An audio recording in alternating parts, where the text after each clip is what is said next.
Hi everyone, how you doing? I just wanted to talk about postnatal depression or perinatal mental health and how real it is, basically.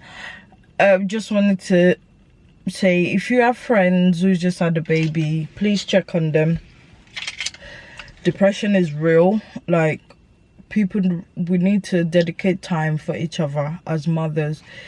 Even if you're not a mother yet and one of your friends just had a baby, you know, sometimes people tend to like move apart. Like, or if you have a friend who's just had a baby and they not, you know, talking to you as much as they used to, or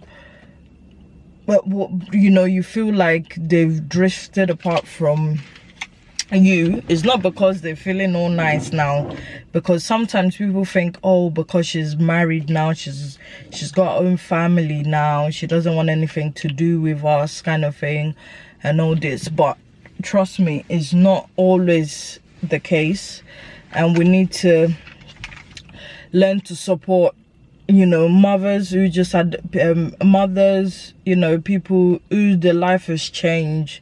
Because trust me, when you have a baby, your life will change. Like, it changes no matter how much support you have around you.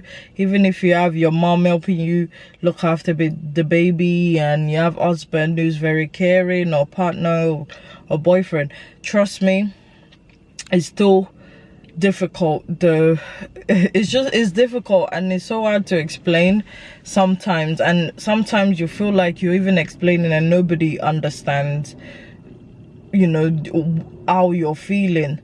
And especially us Africans, Nigerians, we don't believe there's such thing as depression. If you say you're depressed, they say pray about it.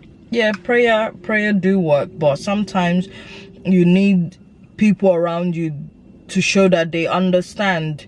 You know, obviously you're not gonna fully understand if you haven't been through it, but just to say, oh, look, I'm here for you. And if you've had the experience before, share it with that person. If someone called you and let you know that, you know what, I'm just not happy, and people expect you to be happy, and that, you know, because you just had a baby, you know, they expect you to be all like, you know, singing and dancing and be excited, but it's not like that. Yes, you know, and you can, you know, love the baby so much, you know, do anything for this new person in your life, but you're sad at the same time, because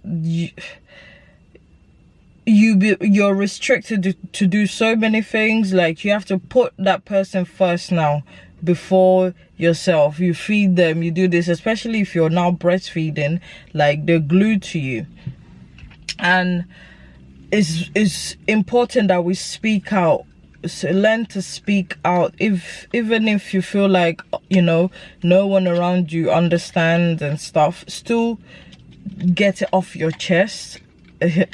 I remember when I had my daughter, and especially that time being a single mom, oh my god, it was not easy. Like, every day I just wanted to smash something. Like, every single day I wanted to smash something. And with me, I don't know how to, you know, talk to people about how I feel. I don't know how to express myself. Like, I still don't know how to express myself. Like, if I'm going through something, I'm the type that will just keep quiet about it and say nothing. I have my own way of dealing with stuff.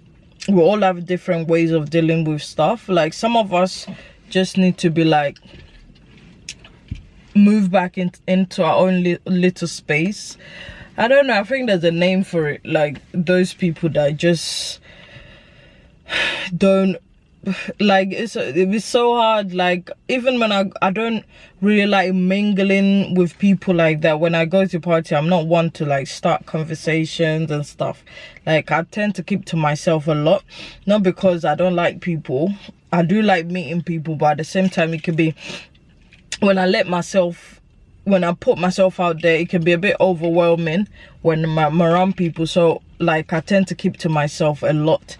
And trust me, and that's why I don't have friends, because most people think that, oh, you don't want to associate yourself with them, or you know, you think you're too nice, or you know. And it's not that. Like, I'm someone, I don't like talking on the phone. Like, if I talk to you on the phone, like we're really close, I don't just pick up my phone and start calling people. It's really weird. Not because I don't want to talk to you and stuff. It's just that I don't know how to explain it. I really don't know how to explain it. It's really weird. I'm weird. Like, sometimes if my phone rings, I'm like, I don't know, like I'm just scared to talk on the phone. That sounds crazy, but I don't know, does anyone else feel like that? Even sometimes, even if it's someone that, you know, you want to talk to, but your mood at that moment, sorry, I'm getting distracted. Like, your mood at that moment is like, oh no, don't pick up. I don't know, there must be a name for it. I don't know, I haven't found a name for it yet. But it's really weird that sometimes I don't even want to talk to anyone, and sometimes I want to talk. That's why I don't have friends, because sometimes, and then you know, when people start talking about, oh, people always have their phone with them, blah blah blah, if you're important, they will call you, all this and that. Trust me, it's not always true for everyone. Yes, some people, you know, only call you when they need something and stuff, but sometimes some people just so they get anxiety when it comes to talking to people on the phone.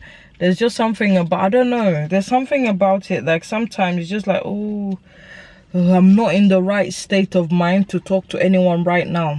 Especially with me, when I'm going through stuff, I just sort of move away from everything, like not talk to anyone. And then when I've, you know, sorted myself out, then I come back and start talking to people. And then some people don't understand that, and that's why I tend to fall out with a lot of people, because they're thinking, what is wrong with her? Like, 1 minute she wants to be your friend, next minute she doesn't want to. It's not that I don't want to be your friend, it's just that I need my space now to be able to get over whatever is in my head, and then come back to you. Because it's not every day I'll be able to come to people and start saying, oh look, I'm going through this, I'm going through that. Though I'm planning to go for therapy, because it can't continue like this. Mama is in the back, she's ready to feed. I just saw her come and say hello to someone quickly, so we just left the house. I've been doing sewing, so sewing has been keeping me sane. Thank goodness for sewing. Thank God I found sewing. It's really I've just been making stuff. I've just making I've got a bag full a plastic bag full of hairbands. I'll just make sewing just to get my mind off things. You know how some people go to the gym to get their mind off things? I can't go and escape to the gym because I'm still breastfeeding, so I can't even just leave her. So I do sewing, and sometimes I do work out, but I try not to exhaust myself, because I'm always tired. I'm always tired because wake up, get 3 kids ready, take 2 to school, come back, tidy up the house, you know, try and get a bit of sewing in there as well, you know, do my own thing as well. By the time, you know, it's time to pick them up, you come back, feed them, do this, do that. Before you know it, it's 7 o'clock. 7:30, they go to bed. Faima, because the car is not moving.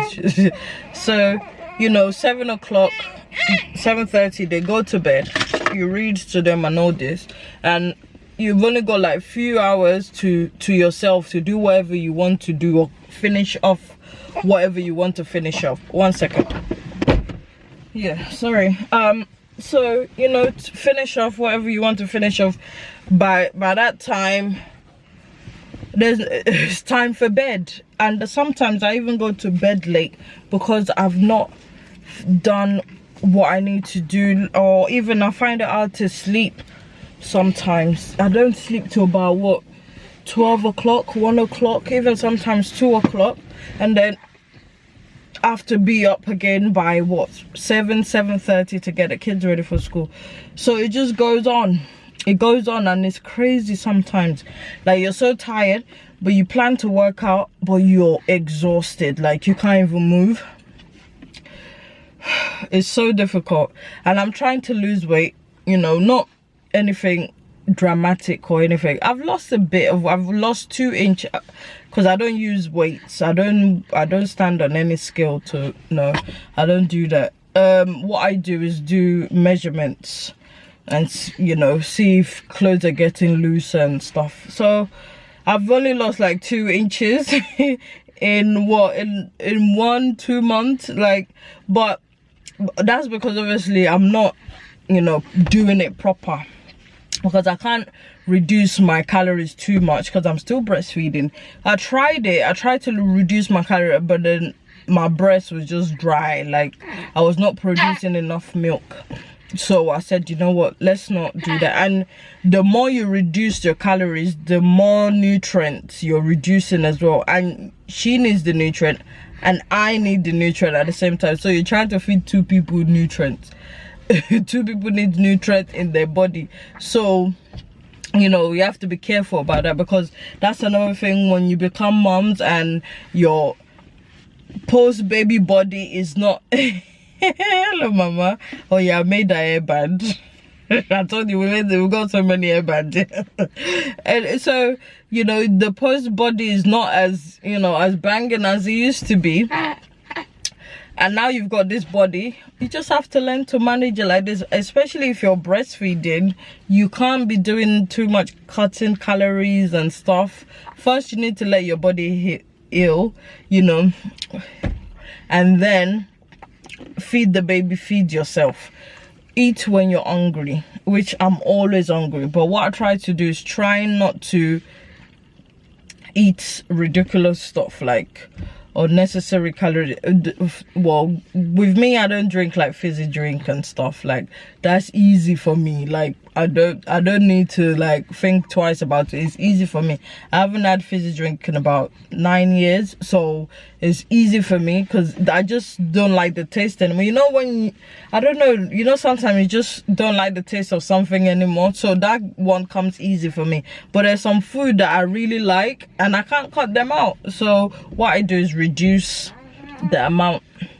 I'm Nigerian, I like my swallows and stuff, so you know, amala is not going anywhere, you know what I'm saying? No, I haven't had it in a long time. I only have it once in a while anyway, but you know what I mean. There's some things I just can't cut out, and they contain a lot of calories. Once you eat it, they contain calorie. And then right now I can't say, oh, you know what, let me not have breakfast, let me do amala in the afternoon, and then before baby, you know, I can work around it, be like, you know what, we're doing intermittent fasting today, no breakfast, I'm going to enjoy my amala and stuff, and then for dinner have something light again, because I know my amala is not just amala alone has calories, and then the stew, the meats, you know. And if you want to enjoy something, I enjoy it fully. I don't, you know what I mean, like, come on, my amala with one,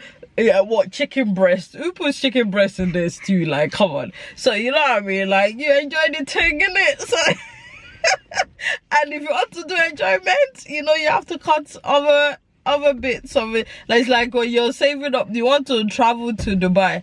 If you want to go to Dubai, you have to work around your expenses, isn't it? And see how you can save up to buy a ticket. So, that's how with weight loss as well. If you know that you want to do enjoyment, do the enjoyment, but you know that for dinner you might just have to eat a lettuce, you know. I'm joking, it's not that bad, but you know what I mean. So you have to be cautious of my calories, and right now I can't do that even if I'm trying to cut. So the only thing is just do a little bit, maybe just reduce it by 100 calories per day, and then see how it goes. But that's why I'm not losing like loads of weight. It's just like 2 inches there, 1 inch there, half an inch here. So it's just like, you know what, right now I'm just telling myself, just chill out. She's gonna start eating a bit, by the time she's 6-7 months. So at least she's not feeding all the time. But right now, you're feeding all the time, isn't it, Faima? So yeah. Anyway, just check on your friends, postnatal, prenatal, anytime. Without children, check on your loved ones, check on your friends. You don't even have to be like close like that. Always check on people that you know. Sometimes people might stop talking to you all of a sudden, not because they don't want to talk to you anymore, but because they're going through a lot that they just can't explain it to anyone. And sometimes you just reach out to someone, you know, sometimes you don't even have answer to their problem, but just for them to have someone to just get everything off their chest and say, oof, that relief. Just do that for someone this week, next week, anytime. Do it for someone. If you haven't spoken to someone for a long time and it's not like, oh, you're falling out or anything, and it's just because they've disappeared, just check on them, and you will see that people are going through a lot. I went through a lot. Like, I didn't have anyone to talk to at the time. Like, I think that's why I'm like this now, because there was no one to talk to. This was 8 years ago, 9 years ago, about 8 years ago. You know, there was no one to talk to. You're just trying to deal with it yourself. And at that time, I didn't even think of maybe going for therapy or speaking to your GP about it. I just thought, oh no, it's normal, it's because of this, it's because of that. But now I'm still struggling with it. That's why I said I'm gonna go for therapy. But therapy is not cheap, is it? I think I need to speak to my GP and then see if they can do NHS one, because boy, I checked the price the other day. One session under than what happened? I don't have that kind of money, you know, for 1 hour. Just, you know, get things off my chest. And then I have, you know, the bill on my chest. It's really crazy. But therapy, I think, is good. It's just also, if you're going for therapy, it's to find the right person that you can relate to, that can relate to you, kind of thing. Anyway, guys, let me shoot off. We're here to say hello to someone. I just came anyhow, just anyway, guys, have a blessed week and blessed weekend, and I'll see you in my next video. Bye.